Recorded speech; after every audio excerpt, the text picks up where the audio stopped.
Bonjour à tous et bienvenue dans cette nouvelle vidéo. On se retrouve comme d'habitude pour parler films, pour parler séries, pour parler sorties et bien évidemment pour parler plateformes de streaming. Et c'est d'ailleurs de plateformes de streaming que nous allons parler aujourd'hui puisque nous allons parler de la toute dernière sortie de Netflix. Une série qui était très attendue notamment parce qu'elle est par les mêmes producteurs qu'une autre production Netflix qui avait rencontré un important succès. On en parlera un peu plus après le générique, mais j'étais assez mitigée de base, donc je suis arrivée un petit peu en marchant sur des œufs. J'ai quand même découvert l'intégralité des épisodes de la série, et je vous propose donc de parler de 1899, la nouvelle sortie de Netflix. Je ne vous en dis pas plus, on se retrouve après le générique.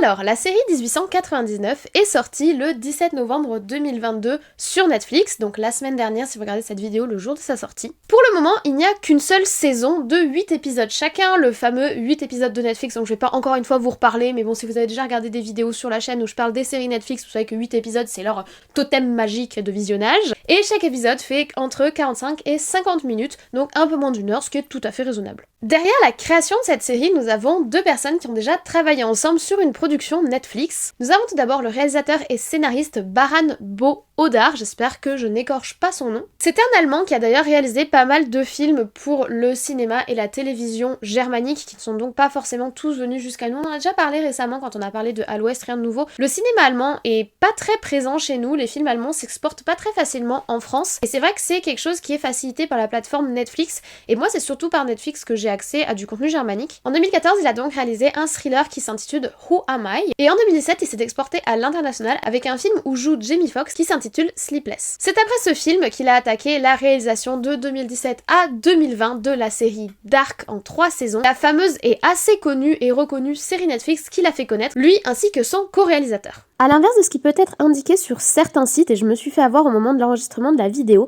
c'est avec sa femme, également réalisatrice et scénariste allemande, qu'il a co-réalisé et surtout co-écrit toute la base de la série Dark, ainsi que toute la base de la série 1899. Sa femme s'appelle Jante Frese, j'espère que je prononce bien son nom parce que les noms allemands j'ai un peu de mal, et c'est donc elle et son mari qui sont à l'origine de ces deux séries dont nous allons parler aujourd'hui. Mais la série qui a particulièrement fait connaître ces deux réalisateurs et qui a marqué leur filmographie, c'est comme je vous l'ai dit la série Dark sur Netflix. C'est une série en 3 saisons de 8 épisodes chacune, comme d'habitude, et c'est une série qui a vraiment marqué d'une patte très particulière les productions Netflix. Déjà parce qu'elle sort réellement du lot, c'est très tortureux, c'est très sombre, c'est très froid, c'est assez complexe à appréhender. C'est une série qui a vraiment défrayé la chronique de par la qualité de ce qu'elle a produit, notamment sur les saisons 1 et 2. Bien que la saison 3 soit de qualité, disons qu'elle a un peu moins convaincue, aussi parce que c'était la conclusion de l'histoire et que bon, quand la conclusion correspond pas toujours à ce que les gens attendent, c'est un petit peu compliqué. Moi personnellement, j'ai un sentiment assez mitigé par rapport à la série. Je sais pas si vous connaissez ce sentiment, quand on sait qu'on regarde quelque chose de bien mais qu'on n'y accroche pas.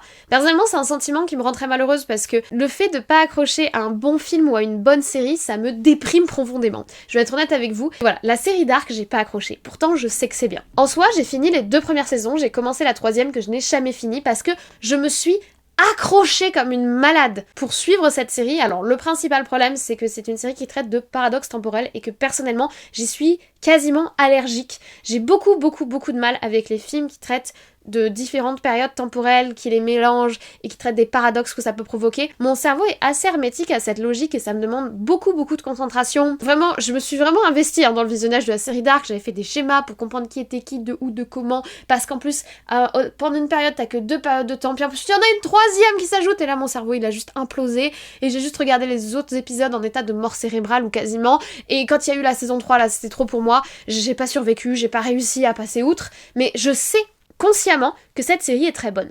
J'en ai conscience, la réalisation, le visuel, toute la série de très grande qualité. Maintenant c'est comme ça, t'accroches pas, c'est la vie. Moi j'ai pas particulièrement accroché, mais je ne vous dirai jamais que c'est une mauvaise série. Et si jamais cette complexité et ce côté tortueux et ce côté paradoxe temporel vous intéresse, allez-y parce que franchement c'est une série qui, malgré le fait que c'était des thématiques qui ne me plaisaient pas, a quand même réussi à me séduire d'une certaine manière, donc c'est qu'il y a de grandes qualités derrière. Mais soit dit en passant, je ne suis absolument pas là pour vous parler de Dark, donc revenons-en à nos moutons, ou plutôt à nos bateaux, avec 1899. Au casting de leur nouvelle série, nous avons un acteur qu'on a déjà vu dans Dark, mais qui je trouve se révèle dans cette série-là, parce que j'avoue ça a été mon petit coup de cœur. C'est un Allemand du nom de Andreas Peterschmann, qui a un charisme absolument phénoménal, et qui joue le capitaine du bateau, ce qui en plus lui va très bien. Nous avons également Lucas Lingard, qui est danois, qui a déjà joué dans la série danoise de Netflix, qui est la série The Rain. On retrouve également Miguel Bernardo, qui lui est espagnol, et qui a d'ailleurs joué dans la série espagnole de Netflix qui s'intitule Elite, et qui est très très connue, un truc un petit peu young adulte adolescent, moi personnellement j'accroche absolument pas, mais en tout cas il s'est fait connaître par cette série. On retrouve également une actrice française, Mathilde Olivier, qui en 2018 avait joué dans le film Overlord, Emily Bicham, qui elle est anglaise, qui a joué en 2021 dans le film Cruella de Disney, dans l'espèce de live action autour de la méchante des 101 Dalmatiens, et qui a également joué dans l'excellent 28 semaines plus tard. Et nous avons également Maciej Moussal, j'espère que je prononce bien son nom parce qu'en plus je l'aime bien, qui lui est polonais et qu'on a notamment vu dans la série The Witcher, là encore sur Netflix à partir de 2019. Donc comme vous pouvez le voir, on a un casting particulièrement multinational puisque nous avons des acteurs de plein de nationalités et de plein de cultures européennes différentes et ça fait vraiment partie de l'identité de la série, notamment parce que cette multinationalité des acteurs et les différentes langues qu'ils parlent font entièrement partie du scénario.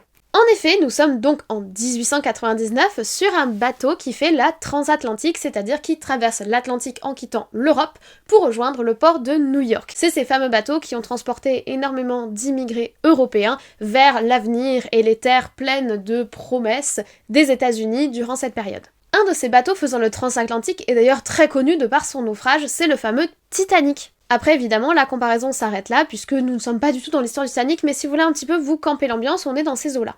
Attention, ce jeu de mots était totalement involontaire. Donc nous sommes sur le bateau, on a plein de cultures différentes, plein d'origines différentes, que ce soit les gens qui sont à bord, les premières classes comme les secondes classes, ou les ouvriers, les gens qui travaillent sur le bateau, au service, à la direction ou dans les salles des machines. Le voyage se passe plutôt bien, les gens sont pleins d'espoir, plein de nouveautés pour leur vie, plein de renouveau, plein de changements. Cependant, tout cela va changer du tout au tout lorsqu'ils vont croiser un navire qui faisait lui aussi le transatlantique et qui a disparu il y a quelques mois, le Prometheus. Ce changement va provoquer énormément de choses pour le voyage, va confronter toutes les personnes du bateau à leur passé, mais également d'une certaine manière à leur futur. Tout cela sous forme d'énigmes, de mystères, de symboles et de toiles de secrets, comme les créateurs de la série Dark en ont le secret. Au niveau de la direction artistique, tout d'abord, la première chose dont j'aimerais vous parler, c'est le générique, parce que j'avoue que j'ai été un petit peu déçue. En soi, visuellement, le générique est très sympathique, mais indirectement, j'avais un petit peu des attentes, parce que j'avais beaucoup apprécié le générique de Dark, et c'est vrai que comparé au générique de Dark, on est un peu en dessous. Après, c'est toujours difficile de faire la même chose, de faire mieux que ce qu'on a déjà produit, et en soi, visuellement, le générique de 1899 est bien.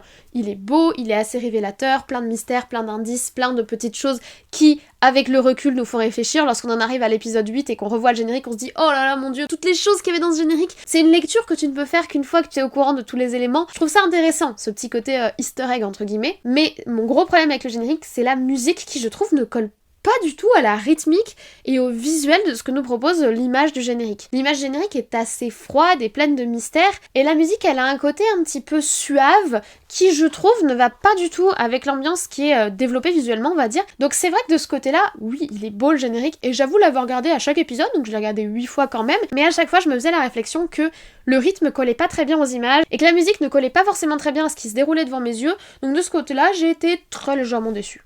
Mais en soi, le générique, c'est pas du tout la partie la plus importante d'une série. Disons que ça va créer une identité visuelle dès le premier épisode, qui peut t'intriguer puisque c'est l'une des premières choses que tu vas voir lorsque tu regarderas le premier épisode d'une série, mais après, c'est pas si important que ça. Il y a plein d'excellentes séries qui ont des génériques tout pourris. Ensuite, au niveau du décor et de l'ambiance, j'ai beaucoup aimé. Moi personnellement, j'adore la période au niveau vestimentaire, stylistique et déco de la fin du 19e, début du 20e, c'est vraiment une très belle période où les hommes et les femmes sont extrêmement classe, très bien habillés. Et encore ce petit côté Titanic forcément puisqu'on est sur la même période de temps. Je trouve ça très beau, le côté croisière, le côté décor, acajou, etc. Enfin bref, je trouve que cela c'est très bien développé. J'aime l'aspect huis clos du bateau. Ça te pose un mystère, ça te pose une ambiance. En plus, on perçoit bien les tensions vis-à-vis de l'Allemagne, etc. Or, on sait qu'on est après la guerre qui a opposé la France à la Prusse en 1870. Donc, tout un concept, que ce soit au niveau du décor ou que ce soit au niveau historique, qui est pas très lourd en fait, mais qui est présent et qui donne corps à cet univers. Et c'est vrai qu'on a un univers qui, dès le premier épisode, s'introduit comme très cohérent visuellement et très cohérent au niveau de son background historique. Et ça fait plaisir. Sans nous en faire trop, sans être trop présent, sans être trop dans les sbroufs, on sent qu'on a quelque chose d'assez solide au niveau du background sur lequel on va s'appuyer et que là-dessus on va pouvoir créer un mystère un peu costaud, une histoire un peu costaud parce que les bases sont assez sûres. J'ajouterais qu'il y a plein de passages que j'ai trouvé extrêmement beaux visuellement. Le passage du brouillard, le brouillard est un grand classique. Si vous regardez des films de bateaux, des films de croisière un peu mystérieux, moi j'aime beaucoup ça. Ça m'a d'ailleurs fait beaucoup penser à la série The Terror dont je vous parle souvent, que j'aime beaucoup, qui a cet aspect thriller, angoisse, presque horreur pour The Terror. Là on n'est pas exactement là-dessus. J'ai aussi beaucoup pensé au film The Mist qui est adapté d'un roman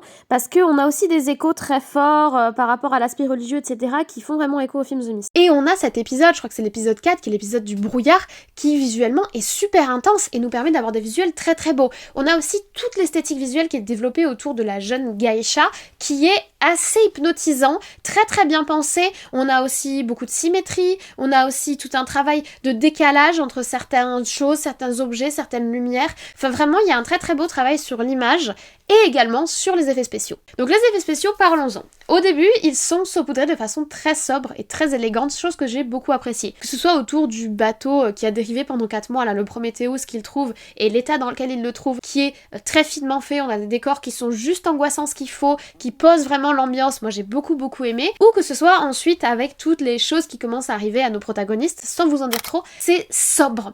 Et ça crée un décalage visuel efficace sans vouloir en faire trop. C'est juste là, comme si c'était ultra tangible et ultra réel alors qu'on est sur un effet spécial complètement illogique et absurde dans la réalité si vous voulez, et j'ai trouvé ça très bien. Malheureusement sur le dernier épisode ça va un peu trop loin et c'est un peu trop excessif pour moi. Je trouve qu'ils auraient dû en rester sur quelque chose d'un peu moins, disons pas d'un peu plus, d'un peu moins. Ils auraient dû baisser un petit peu le curseur parce que sur la fin ça part un petit peu dans tous les sens, voilà les lumières, enfin je veux pas vous en dire trop mais pour moi sur le dernier épisode ça part alors je vous parle pas des dernières scènes de ce fameux 8e dernier épisode, mais vraiment de tout ce qui se passe sur le bateau. C'est un petit peu trop, ça va un petit peu trop loin, c'est un petit peu trop visuel on va dire, alors que justement jusque là tout était sobre, élégant, mystérieux, un peu décalé, un peu intriguant, mais sans trop. Voilà, je trouve que de ce côté-là, ils ont été peut-être un peu trop excessifs, mais j'ai apprécié. Globalement, je trouve que c'est très bien fait. Mais même les fonds verts, les effets spéciaux, tous les effets autour des bateaux, etc., j'ai trouvé que c'était bien fait. La mer est bien faite, ça passe très crème. C'est du très bon travail. Comparé à des films destinés au cinéma comme Mort sur le Nil de Hercule Poirot, dont je ne reparlerai pas, je vous renvoie vers ma vidéo. Voilà, on est content. Parenthèse pour l'épisode 5, qui est par ailleurs mon épisode favori.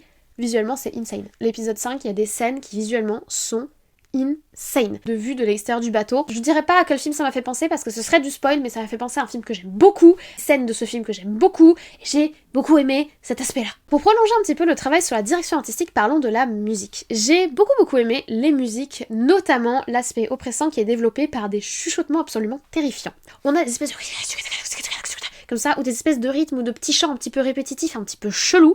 J'ai trouvé ça hyper oppressant, j'ai adoré. Ça m'a donné encore une fois une ambiance un petit peu horrifique. Et c'est ça que j'ai aimé en fait. On a une ambiance tellement froide et tellement mystérieuse qu'on frôle le thriller horrifique, alors plutôt d'épouvante d'ailleurs, mais on frôle l'aspect épouvante, on frôle l'aspect angoisse. Comme vous le savez, c'est un genre que j'aime beaucoup et j'ai beaucoup apprécié comment la musique participe énormément à cela. Vraiment, il y a des moments, la musique, elle te glace, elle te met le petit frisson là, alors qu'en soi, il se passe rien, le personnage est en train de réfléchir, ou il se déplace dans un couloir, et t'as cette espèce de...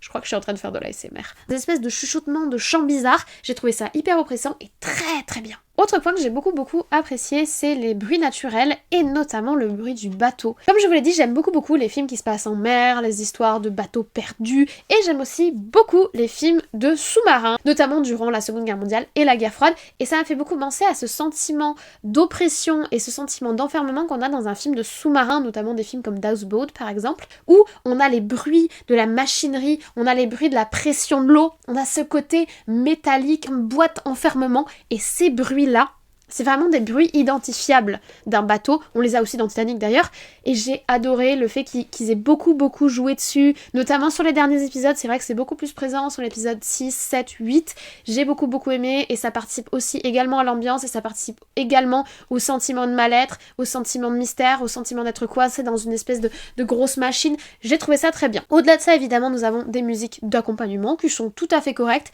même si pour le coup, les musiques d'accompagnement durant l'épisode sont pas particulièrement notables. La seule musique d'accompagnement qui est notable à chaque fois, c'est la musique de fin d'épisode, parce qu'à chaque fin d'épisode, ils ont choisi une musique complètement anachronique, une musique d'ambiance complètement anachronique, qui te ramène un petit peu à « Hey, on est sur une série qui a été faite par les mecs de Dark, il va y avoir des dingueries. Tu le sais qu'il va y avoir des dingueries. Tu regardes le premier épisode, mon cerveau qui était traumatisé par Dark, à chaque fin d'épisode, quand il y avait cette musique qui avait rien à faire là, qui met une ambiance de ouf, parce que c'était très très belle musique, c'est une très belle sélection de musique, mais mon cerveau se disait...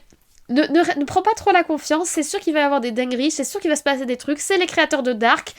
Voilà, tu sais ce qui va se passer, tu sais que tu vas te faire avoir. Et j'ai trouvé que c'était ingénieux, il y a un côté joueur en fait avec le spectateur. Moi et le spectateur, on se connaît déjà, ça sert à rien de tourner autour du pot, ils savent qu'ils vont se faire avoir et j'ai trouvé ça très très cool. Autre truc très très cool, mais malheureusement très en demi-teinte, la version originale et la VF. J'ai pu regarder les deux, comme vous le savez, quand je suis chez moi, quand c'est sur les plateformes de streaming, je regarde un petit peu des deux pour vous donner mon avis. La version originale est absolument exceptionnelle, puisque chaque personnage parle dans sa langue originale. Nous avons sur ce bateau des Polonais, nous avons des Anglais, nous avons des Français, nous avons des Espagnols, etc., des Allemands, et bien chacun parle sa langue. Et c'est génial, parce que ça crée une incompréhension entre les personnages qui sont obligés de se débrouiller comme ils peuvent, de baragouiner un petit peu d'anglais, un petit peu de machin, de faire des gestes, etc. Ça met vraiment dans l'ambiance de ce que devaient être ces bateaux transatlantiques qui effectivement étaient pleins de migrants, qui étaient prêts à aller vivre aux Amériques, mais qui venaient de plein d'horizons différents en Europe. Ça prolonge le mystère, puisque cette difficulté à se comprendre et cette difficulté à communiquer, forcément ça va poser problème. Pour résoudre la situation à laquelle ils font face, c'est excellent, bravo. Vous savez que moi je trouve que vraiment dans les films on devrait conserver les langues originales de chaque personnage. Quand tu regardes un film de guerre qui oppose des Allemands à des Français, ben c'est mieux quand les Français parlent français que les Allemands parlent allemand. Il y en a marre que des gens qui ne sont pas censés parler la même langue parlent la même au nom de la compréhension et de l'absence de sous-titres. C'est complètement inutile. Et c'est là qu'arrive mon énorme coup de gueule, parce que là je vous parle de la VO. Vous savez, on dit toujours, ouais, les VO, pour les Américains, elles sont toujours toutes en anglais, parce que les Américains, ils font pas l'effort. D'accord, la série est allemande à la base. Par contre, il y a bien une version qui a une seule langue, c'est la version française. Résultat, j'ai regardé un épisode en version française, tu comprends plus rien à l'histoire, parce que tu comprends pas pourquoi les personnages se comprennent pas. Ça n'a pas de sens. Pourquoi vous avez tout mis en français? Qui a fait ça? Dénoncez-vous. Je m'en fiche, vous dénoncez. Vous avez gâché tout le concept de la série. En plus, vous avez gâché toute une partie qui permet de comprendre l'histoire.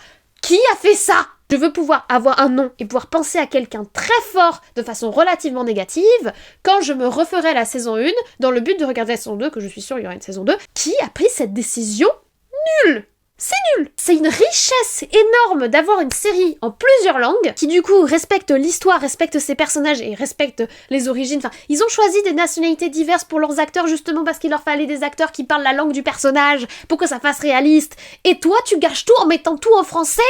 C'est non. Je refuse. Je ne suis pas d'accord. Donc voilà, ça c'est le coup de gueule. Si vous pouvez regarder la série en version originale, s'il vous plaît, regardez-la en version originale, c'est tellement plus enrichissant. Je peux comprendre, moi-même, je regarde souvent de la VF parce que je travaille en même temps, parce que je fais d'autres choses. Moi, j'ai pas le temps de regarder tout ce que je regarde si je suis obligée d'être focus H24 sur une langue qui n'est pas la mienne. Mais là, pour le coup, vraiment, cette série mérite d'être vue dans sa langue originale qui est multilinguistique. Voilà.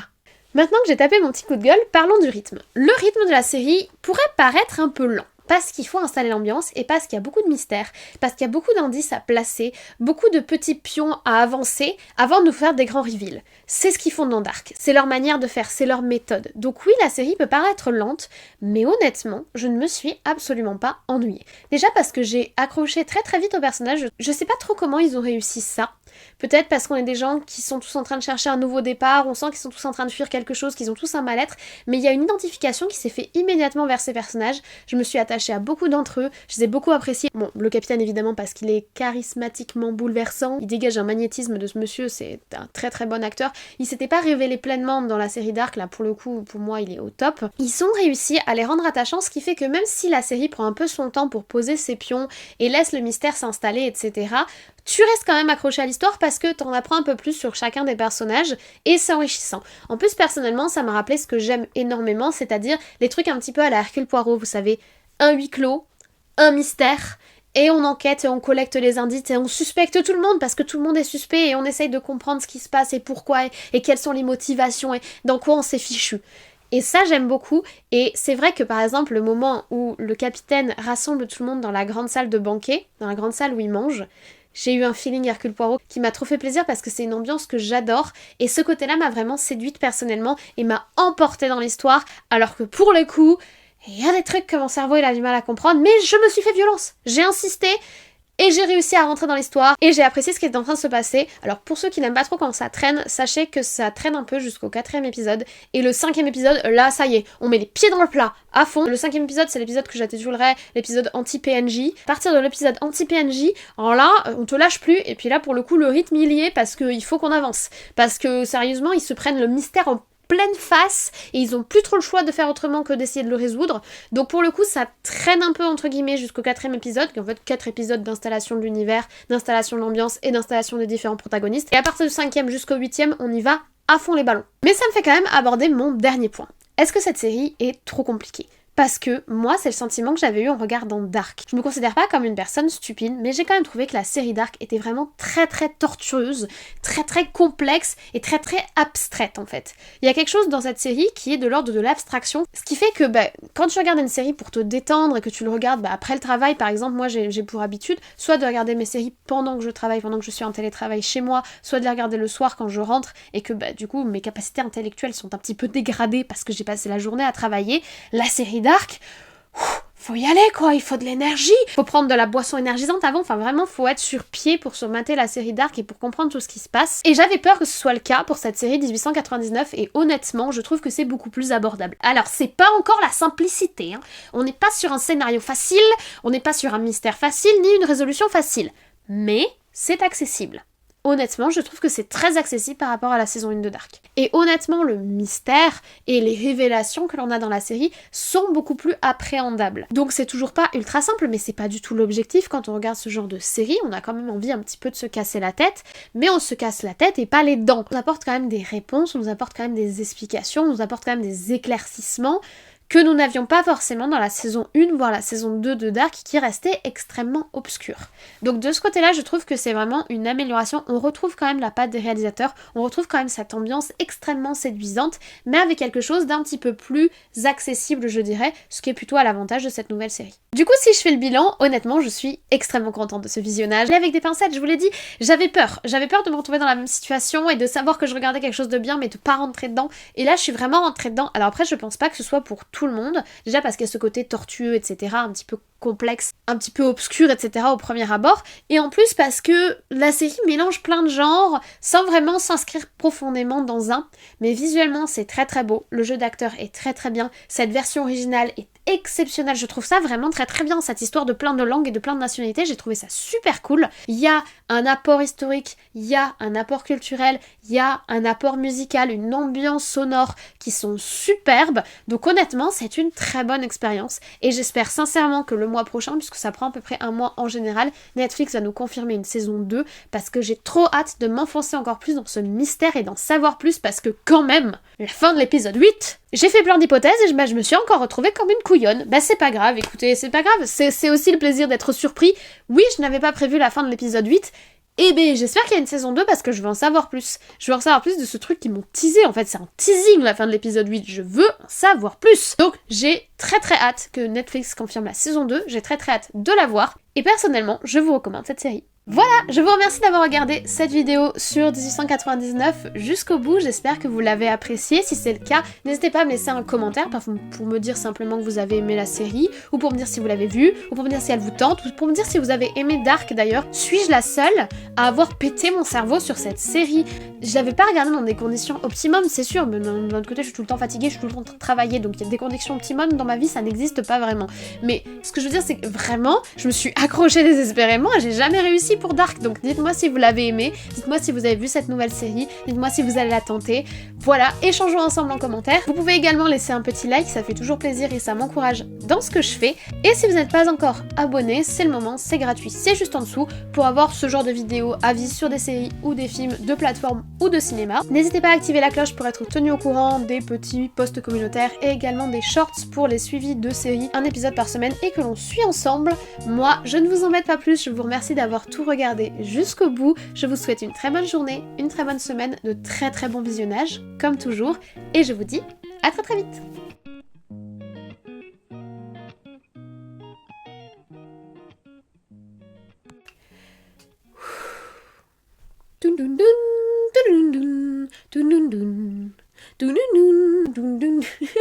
C'est quoi cette tête? Tu me juges! Je vois ton jugement. Je suis jugée par mon chat alors que je chante le générique. Je vais vous raconter une anecdote absolument idiote, mais ce n'est pas grave. Au tout début où j'ai commencé à monter des vidéos, je sais pas pourquoi, je m'étais mis dans l'idée... Pourtant je fais des cuts et tout, mais les 3 premières vidéos que j'ai montées, je me suis mis dans l'idée qu'il fallait que j'attende le temps du générique dans ce que je filmais. Comme s'il fallait que j'intègre le générique, mais sans pouvoir le mettre entre 2 bouts de vidéo, je sais pas si vous voyez ce que je veux dire. Donc si vous voulez, j'étais là en mode, je regardais où j'en étais au moment où je disais je vous laisse avec le générique, et je comptais, et il fallait que ça dure la durée des génériques, et après je reprenais, genre c'était le stress, il fallait que je reprenne au bon moment, alors qu'en fait j'ai juste à faire 2 cuts et à caler le générique entre les deux. Voilà, c'était à l'époque où j'ai débuté et que c'était absolument catastrophique. Franchement, j'aurais dû filmer les débuts où je me vénérais, où j'étais énervée sur mon téléphone, puisque je monte sur le téléphone. J'étais énervée sur mon téléphone parce que j'avais en tête des trucs que je voyais sur les chaînes des autres gens depuis des années et que je voulais absolument faire sur la mienne. Ah, j'ai envie d'éternuer. Pourquoi? Bon, c'est pas grave. C'est quoi ce bruit? Vous avez entendu?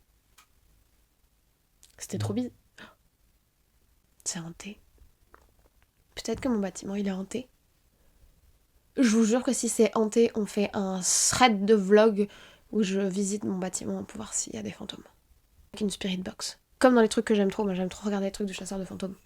C'est une parenthèse très longue. On va commencer comment on commencera la vidéo, parce que là en fait on est dans l'intro-2 de la vidéo, parce que je vous racontais mon truc. Bref, café, on est parti. Ok, on est prêt.